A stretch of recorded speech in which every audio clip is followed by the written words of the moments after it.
Gambhir coaching సారథ్యంలో team India శ్రీలంకకు త్వరలో పయనం అవ్వనుంది.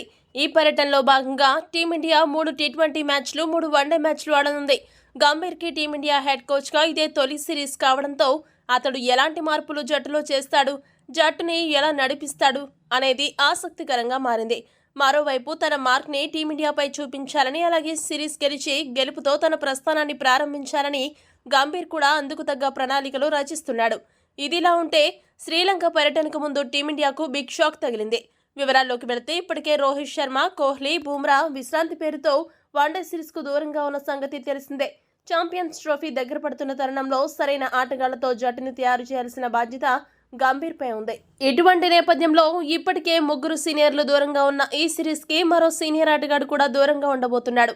శ్రీలంకతో వన్డే సిరీస్కు స్టార్ ఆల్రౌండర్ హార్దిక్ పాండ్యా దూరం కానున్నట్టు తెలుస్తోంది. వ్యక్తిగత కారణాలతో శ్రీలంకతో జరిగే వన్డే సిరీస్కు దూరంగా ఉండాలని పాండ్యా నిర్ణయించుకున్నట్టు సమాచారం. ఇప్పటికే తన నిర్ణయాన్ని బీసీసీఐకు హార్దిక్ పాండ్యా తెలియజేసినట్టు పలు రిపోర్టులు పేర్కొంటున్నాయి. బీసీసీఐ కూడా హార్దిక్ నిర్ణయాన్ని అంగీకరించినట్టు తెలుస్తోంది. అయితే శ్రీలంకతో వన్డేలకు భారత రెగ్యులర్ కెప్టెన్ రోహిత్ శర్మ కూడా దూరంగా ఉన్న నేపథ్యంలో లంకతో వన్డే సిరీస్లలో భారత జట్టు పగ్గాలను హార్దిక్ పాండ్యా లేదా రాహుల్కి అప్పగించాలని సెలెక్టర్లు భావించారు. కానీ అంతలోనే హార్దిక్ కూడా వన్డేలకు దూరంగా ఉండాలని నిర్ణయించుకోవడంతో కెప్టెన్సీ పగ్గాలు ఎవరికి అప్పగించాలని సెలెక్టర్లు సతమతమవుతున్నారు.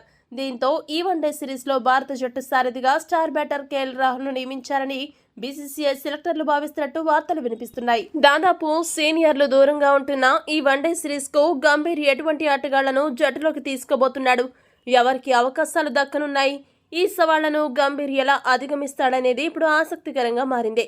ఛాంపియన్స్ ట్రోఫీ సమీపిస్తున్న తరుణంలో సీనియర్ ఆటగాళ్లు ఇలా ఒక్కొక్కరు రెస్ట్ పేరుతో జట్టుకి దూరంగా ఉండడం సరైన నిర్ణయమేనా? మీ అభిప్రాయాన్ని కామెంట్ చేయండి. మరిన్ని అప్డేట్స్ కోసం మా ఛానల్ను సబ్స్క్రైబ్ చేసుకోండి.